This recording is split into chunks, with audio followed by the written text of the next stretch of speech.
Salut! Aujourd'hui, je vous montre un nouveau petit format que je vais essayer de réaliser une fois par mois pour répondre à tous les commentaires qui sont plus longs que d'habitude. Alors, ce que je vais faire, je vais y aller entre parenthèses en direct. Je vais pas aller faire des recherches, je vais pas faire des trucs comme ça. Je vais les lire. Puis si je trouve la réponse, tant mieux. Si vous connaissez la réponse, eh ben allez-y, mettez-la dans les autres commentaires. Et puis, on va voir ce que ça donne. On va voir ce petit format, ce que c'est. C'est un peu plus facile pour moi parce que, comme ça, je perds moins de temps entre parenthèses parce que, voilà, j'ai pas trop le temps de répondre à tous les commentaires parce que la chaîne, c'est vrai qu'elle augmente de plus en plus. Alors là, je vais répondre à un premier commentaire. Alors on y va, c'est parti.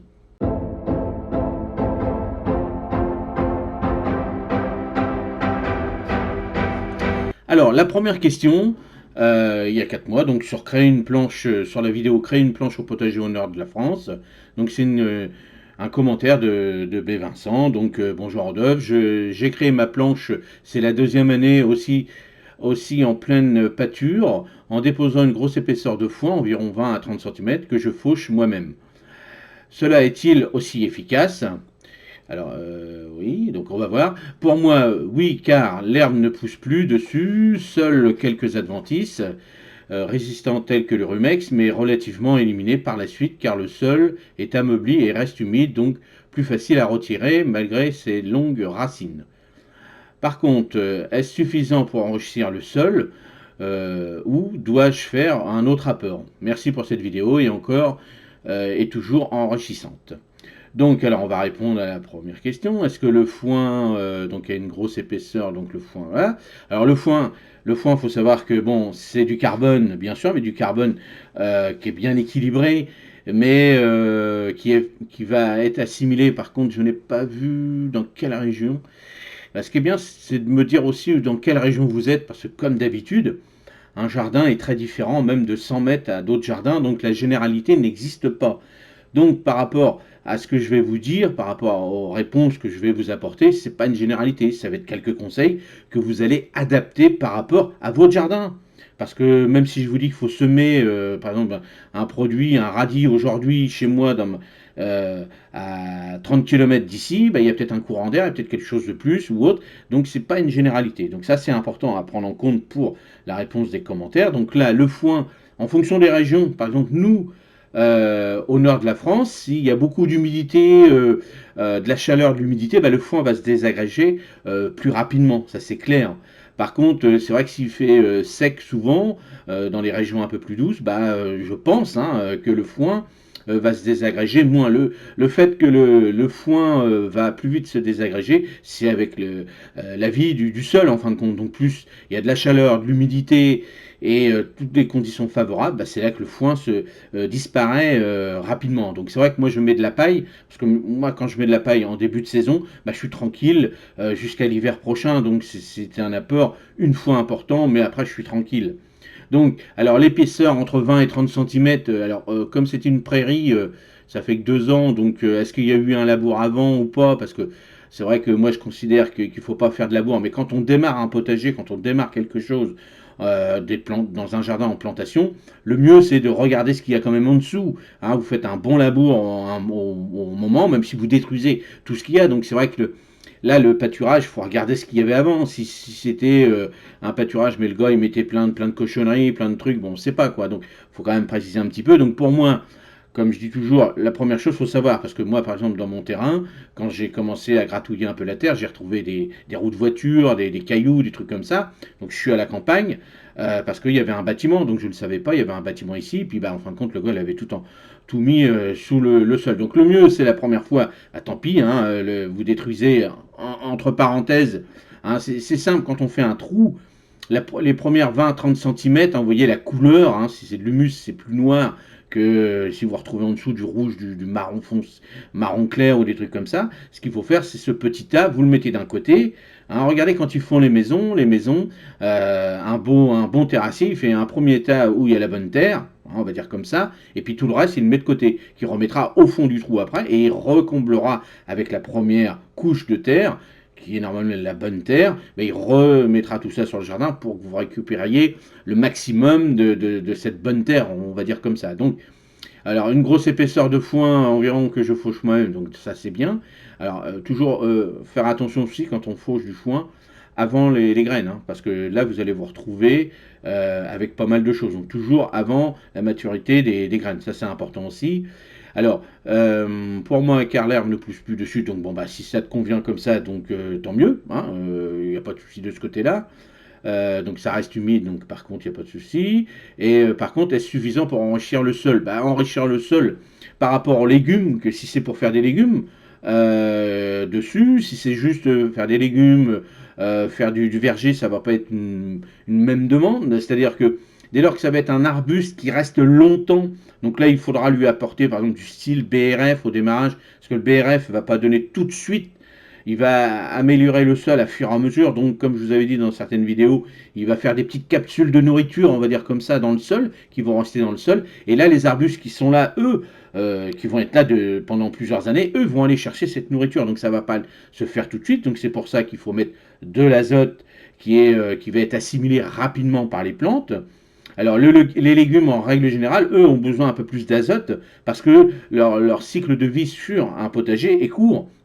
Donc automatiquement, eh ben, il faut un engrais coup de fouet, c'est comme ça qu'ils appellent, on appelle ça dans les jardineries, pour donner tout de suite de la nourriture pour que le plant reparte correctement parce qu'il était stressé ou autre. Donc dans un potager, plus d'azote que de carbone. Mais dans l'ensemble du potager, comme je vous ai dit, les arbustes, les plantes vivaces ou des choses comme ça, eux, ils aiment, entre parenthèses, plus de la nourriture de fond. Donc vous voyez, par rapport à ça, il faut déterminer. Donc, après, il faut tester, hein, il n'y a pas de... Il faut faire des tests, hein, pour Vincent, il faut qu'il fasse des tests dans un coin, il va regarder, il va noter, il va dire, bon, bah, cette année, est-ce qu'avec mon foin, est-ce que les légumes par rapport à mon voisin, par exemple, par rapport à notre ami qui est dans le même coin, est-ce que par rapport à ma méthode que j'utilise, est-ce que bah, c'est bien, est-ce que lui, il a eu des bons légumes, moi non, parce qu'ils étaient plus chétifs ou autres. Donc après, bon, bah, comme moi je vous ai montré sur la planche, moi, pour l'instant, je mets tout ce qu'il faut. C'est-à-dire tout ce qu'il faut, tout ce que je pense qu'il faut pour ma terre, puisque c'est une terre très argileuse. Donc pour l'instant, mon seul problème, c'est de remettre de l'humus, d'alléger tout ça. Donc en 2 ans de temps, moi aussi, bah, j'ai pu commencer à mettre ma main dedans, donc c'est déjà une bonne avancée. Mais si un jour j'ai le temps, par exemple, je ferai un test peut-être, mais bon, voilà, c'est pas le but du jeu de faire un test. Moi, je veux que ça soit avec la nature, mes plantes qui me disent, bah ça va pas. Si une plante est chétive ou autre, bah il va manquer quelque chose. Donc par rapport à la plante, bah on mettra ci, on mettra ça. Donc, alors là, on a une autre question de Cox Galix.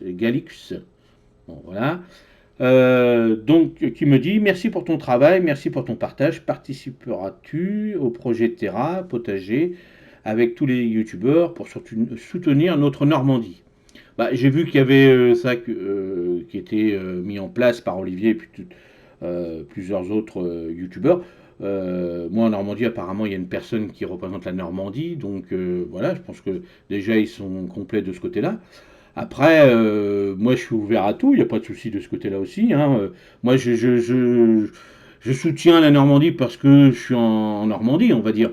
Mais le but du jeu, c'est de vous apporter bah, sur l'ensemble de la France ou au pays limitrophes, hein, on va dire de la France, qui ressemble à peu près à nos climats, donner des bons conseils.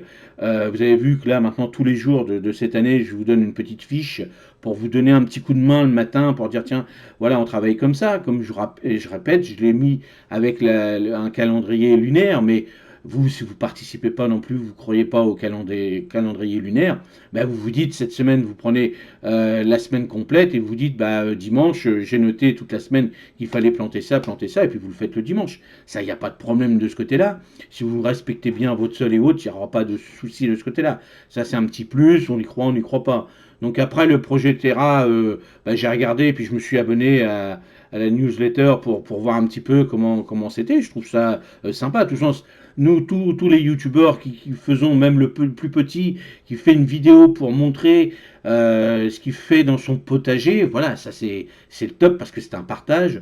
Et puis le but du jeu, bah, de plus en plus, on fait tous du jardin en sol vivant pour montrer aux anciens et aux personnes qui ont du mal à comprendre que Le sol vivant, bah, c'est la meilleure solution, et c'est pas un truc de bobo. Regardez-moi, moi je suis pas bobo, pas du tout, je suis quelqu'un de très simple, donc effectivement, je vous montre, bah, parce que moi aussi avant je faisais comme ça du labour et autres, et puis en réfléchissant, c'est en réfléchissant, en disant mais c'est vrai, ce système-là qui existe, hein, c'est pas les permaculteurs, des machins, des bidules, ça c'est une connerie pas possible, c'est simplement que ça existait depuis le temps des Mayas et autres qui cultivaient comme ça, qui travaillaient avec la nature, et que nous, ben, on nous a imposé avec tous ces lobbies, toutes ces cochonneries d'acheter des outils, des machins, des bidules, pour pouvoir travailler le sol alors qu'il n'y en avait pas besoin. Donc voilà, bon, c'est comme les gros agriculteurs, ils ont été floués aussi de ce côté-là. Donc voilà, maintenant on va y arriver tout doucement, et c'est pas la peine de dire oui, on va faire ci comme ça, on est des extrémistes, des machins, non pas du tout.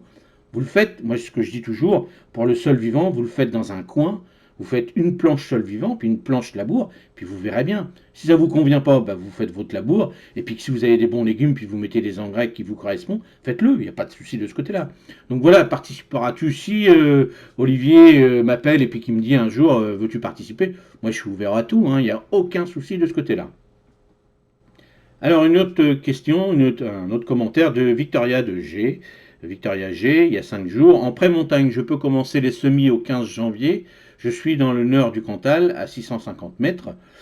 Alors, commencer les semis où? Dans une serre, normalement. Voilà, là, on est par rapport à il y a 5 jours, on était le 14 janvier. Le 14 janvier, les semis qui sont à réaliser, bah, c'est sous serre, c'est au chaud. Et puis, c'est pas la peine de partir à l'aventure si vous n'êtes pas équipé. Si vous n'êtes pas équipé de serre chauffée pour pouvoir garder vos plants, donc là, il n'y a pas eu de se dire, ah, je peux commencer les semis. Si c'est pour les laitues, les choses un peu moins fragiles, oui, pourquoi pas. Mais après, les laitues, par exemple, au bout de 10 jours, il va falloir les mettre dehors ou dans un autre châssis. Donc, avant tout, de commencer les semis au mois de janvier et au mois de février, il faut être équipé. Si vous n'êtes pas équipé, que vous soyez dans le sud ou dans le nord de la France ou à l'est, à l'ouest, attendez. Attendez, hein, vous verrez bien tout ça ce qui va se passer. C'est que si vous mettez à faire vos semis rapidement, et que vous n'êtes pas. Déjà, si vous faites ça dans la maison, ça ne sert à rien. Hein, moi, j'avais essayé, je vous avais montré des petites vidéos ou comment faire à la maison. Si c'est pour mettre des lampes, des machins, des bidules pour faire des salades, que ça vaut 1 euro la salade, et puis que vous avez dépensé 3 euros de machins, de bidules. Si c'est pour vous amuser, allez-y. Ça, il n'y a pas de souci de ce côté-là. Mais si c'est pour faire un peu de culture, un peu de rendement, entre parenthèses, c'est pas la peine. Donc attendez, soyez pas patient. Moi, ce que je mets sur mes petites fiches de tous les jours, c'est par rapport, voilà, il y a le calendrier lunaire, du lunaire, par rapport à ça, voilà, par rapport à cette période-là, si c'est des légumes fruits, par exemple, les tomates, on peut commencer mi-janvier, si c'est la bonne période, mi-janvier, à faire les tomates. Et bien sûr, il faut être équipé parce que la tomate, au bout d'un mois, bah, il va falloir la rempoter. Donc un mois, il va falloir la rempoter, donc elle va prendre un peu plus de place. Donc beaucoup plus de place, donc qui dit un chauffage plus important, une table plus importante, de la lumière parce que la chaleur et la lumière c'est ce qu'il faut. Si vous êtes dans une région où il fait sombre tout le temps, c'est-à-dire et c'est vraiment la flotte, les tomates vont pas être bien parce ils vont filer, on va dire comme ça. Donc attendez, soyez pas voilà, attendez. Alors, une autre question, un autre commentaire de Nancy de Coste. Bonjour, puis-je me permettre de nettoyer le terrain maintenant pour le préparer. Donc il y a 5 jours, donc on était le 15 janvier à peu près, par rapport à ma vidéo que j'avais faite, que faire au potager en janvier. Donc, me permet de nettoyer le terrain. Alors, bon, nettoyer le terrain, c'est-à-dire que enlever les mauvaises herbes, dans quelle région es-tu? Et voilà, donc ça c'est important. Si tu es dans le sud, oui, là, si tu es dans le sud, bon, normalement on le prépare à l'avance, c'est-à-dire que on nettoie, on le fait régulièrement. Si on fait la méthode en sol vivant, on a mis des bâches dessus et on va défaire les bâches de certaines planches pour pouvoir commencer. Donc, le nettoyage du terrain, tu peux le faire quand tu veux, ça, il n'y a pas de souci de ce côté-là. Ce qu'il faut éviter, bah, c'est le labour, les choses comme ça, à n'importe quel moment. Parce que si tu es adepte du labour, bah, faut le faire à l'automne. Si tu le fais maintenant, bon voilà, en plus, si tu habites dans des régions où il gèle, c'est-à-dire qu'aujourd'hui il fait beau, demain il va geler, c'est pas bon non plus. Donc là, c'est pas facile parce que j'ai pas de région et autres. Donc, Le nettoyer, si c'est pour enlever quelques mauvaises herbes, oui, pourquoi pas. Mais bon, on utilise des bâches ou des choses comme ça. Donc là, c'est pas facile à répondre. Donc voilà ce que je peux apporter. Et puis vous, n'hésitez pas dans les commentaires. Et puis Nancy, si tu peux avoir plus de précision, je te répondrai un peu plus tard. Muriel Régal. Donc il y a 2 jours, le 18 janvier. Alors je sais pas ce que ça correspond. Oui, on est le 20, donc c'est bon. Bonjour, j'ai fait pousser les épinards d'hiver dans ma véranda. Quand pensez-vous que je que je pourrais les mettre en pleine terre? Merci beaucoup. Bah pareil, dans quelle région es-tu? Et les épinards, bah, les épinards, une fois qu'ils sont poussés, ça pousse, c'est costaud, il n'y a pas de souci de ce côté-là. Alors dans la véranda, est-ce qu'ils ont été chauffés régulièrement? Donc il faut les habituer, hein, c'est-à-dire les endurcir, on appelle ça comme ça, les endurcir. C'est-à-dire que de la véranda, s'il a fait tout le temps 15-20 degrés, et puis qu'il faut les sortir en fonction de la région où tu habites, Muriel. Donc, s'il fait 3-4 degrés la nuit, c'est pas bon non plus. Donc, il faut mieux faire par palier. C'est-à-dire que 20, bah, on descend à 15-10, et puis pendant 3-4 jours, et puis 3-4 jours après, on descend voilà, à la température de la région. Donc, mais les semis d'épinards, par exemple, si la véranda, s'il n'y a pas de place dehors, par exemple, si c'est pas possible, on peut continuer à les faire pousser dans la véranda s'ils n'ont pas été trop serrés. Et puis on n'attend pas que ça fasse des feuilles énormes. On fait des toutes petites feuilles, on les coupe, puis on mange ça en mesclin. Et puis hop, c'est super aussi. Hein. L'épinard, on peut le manger comme ça. On peut le manger cuit ou autre, comme on veut. L'avantage, c'est que si c'est des toutes petites feuilles, là, il y a tout ce qu'il faut dedans. Alors, un autre commentaire de d'Ortie Magique. Donc, merci pour cette vidéo très pédagogique. Quels légumes planter après une culture de fraisier? Donc, c'était la dernière vidéo que j'ai faite là, de la formation sur les fraisiers gratuits. Donc, j'espère que ça vous a plu. Et bah, n'hésitez pas à continuer à me donner des commentaires là-dessus. Puis, cette petite formation, vous pouvez la garder de côté, puis la regarder quand vous voulez.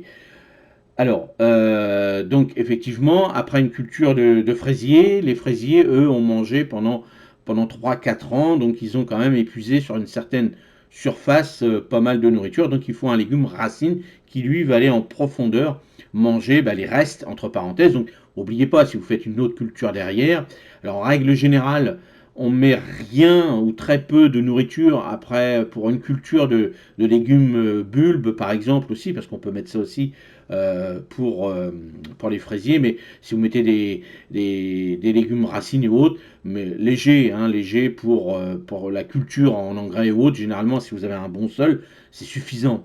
Après, bon, vous choisissez les carottes, les navets, ce que vous voulez en légumes racines, mais bon, voilà. Après, c'est une question de timing, c'est-à-dire de comment vous avez planté vos fraisiers, si c'est en bordure. Bon voilà, est-ce que vous allez faire une bordure complète si vous avez fait 30 mètres de fraisier? Est-ce que vous allez faire 30 mètres de navet, 30 mètres de... Donc voilà, après, bon, vous enrichissez la plate-bande. Si vraiment vous êtes trop long, vous enrichissez, vous faites un peu de légumes racines, et puis à côté, vous enrichissez un peu plus, et puis vous testez un peu de d'autres variétés de légumes, puis vous verrez bien, comme je vous ai dit, c'est pas une généralité. Donc vous faites un test, vous regardez, parce que c'est vrai que si vous avez fait 100 mètres de fraisier, vous n'allez pas faire 100 mètres de carottes, vous allez bouffer les carottes pendant 20 ans. Donc voilà, hein, testez, puis vous verrez bien de ce côté-là. Donc un autre commentaire de Fontaine Marie-Aline qui me dit donc sur la vidéo la formation des fraisiers qui a été faite cette semaine. Donc bonjour, cette vidéo fut fort instructive, donc bah, super. Et je tenais juste à rajouter par rapport à la moisissure et aux champignons que les fraisiers aiment les aliaciers, les oignons, les poireaux, ail et comme plante compagne. Oui, effectivement, donc on y croit ou on n'y croit pas, c'est pareil. Il y a vraiment, est-ce qu'il y a vraiment eu des études ou autres? Comme je dis toujours, les généralités, bah, on ne sait pas trop, en fonction du sol, en fonction des terrains, en fonction des régions, donc vous voyez, du pays même on peut dire. Donc, eh ben, on sait plus ou moins par rapport à, je pense, moi pour moi personnellement, à un contexte bien précis. Parce que regardez l'année dernière, malgré qu'on a mis des plans de campagne, bah, tout était détruit. Donc vous voyez, puis il y a d'autres coins qui ne sont pas très loin de chez moi, ils m'ont dit, bah moi j'ai réussi ça malgré le temps. Donc vous voyez, c'est pas parce qu'il avait mis une plante de campagne ou autre, c'est peut-être parce que l'environnement était moins propice à attraper toutes les cochonneries. Donc voilà, donc on met le maximum de plants de campagne à côté, quand on vous dit c'est ça. Hein. Les tomates avec le basilic, parce que l'odeur du basilic chasse un certain nombre d'insectes. Et voilà, donc on essaye le maximum de le faire.